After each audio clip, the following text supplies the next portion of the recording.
So thanks very much, and I'll turn it over to Rabbi Jeremy. Okay, so just so you know, I'm recording because I got a text message this morning from someone who said, I can't be here, can you please record it? Oh, and also my husband can't be there, but he's in a different place from me. So I'm recording. It's not pointed at you. If that's any kind of consolation. Okay, so we have this lovely, wonderful, uplifting topic for today. Antisemitism and Humanistic Judaism, which maybe you haven't thought about in combination with each other in quite the way that we'll talk about it. Also, like almost every other adult ed I've ever done, I'm not just going to stand at the front of the room and talk, because I don't like that. So there'll be discussion involved. I can operate it upside down. But first things first, so I want to talk about how to spell anti-Semitism. Because you maybe haven't given this issue thought before. And I think it's worth thinking about. It's originally a German word, right? And German is perfectly happy to just sling multiple words together, no dashes or anything, and make, the word will be as long as your arm, and it can mean, taking joy in others' tragedies, for example, right? That's Schadenfreude, which is Schaden and Freude, okay. But German does it with lots of other things. So anti-Semitism is a German word. All one word, Antisemitismus. They continue to use it in this fashion. It was coined by William Marr, who was, I guess you're not going to be surprised, anti-Semitic. He repented of his anti-Semitism later, but damage was done. Was he an academic as well as an anti-Semite? That is, did the term enter academic discourse through Marr? Yeah, essentially. He wasn't tied to the academy in quite the same way as, famous anti-Semites like Heidegger, but, So the real question is, should there be a dash? And then how do you capitalize it? Yes. And whatever else, right?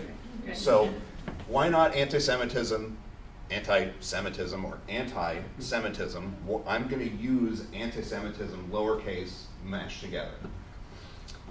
And the real question is, what's a Semite? What's a Semite? What do you think? Oh, it comes from the word Shem, Right?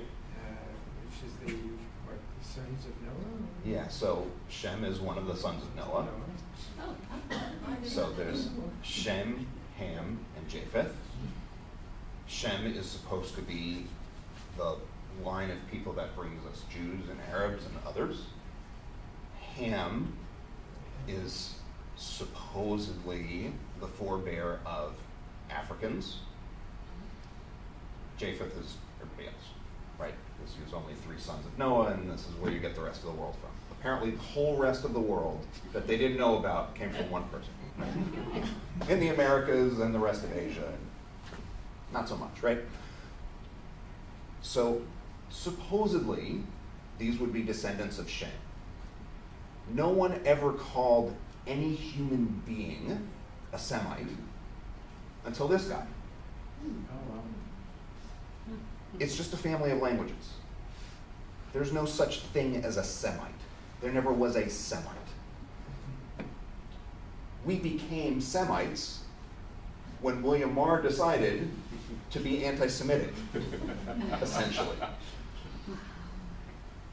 So you can't be anti-Semite, because what the heck is that? Anti-Semitism is specific to Jews because Semite, for William Marr, meant Jew. And he didn't apply it to the other Semitic languages. No. Arabs were Arabs. Yeah. Were they referred to as Semitic languages then? Yes. Before that?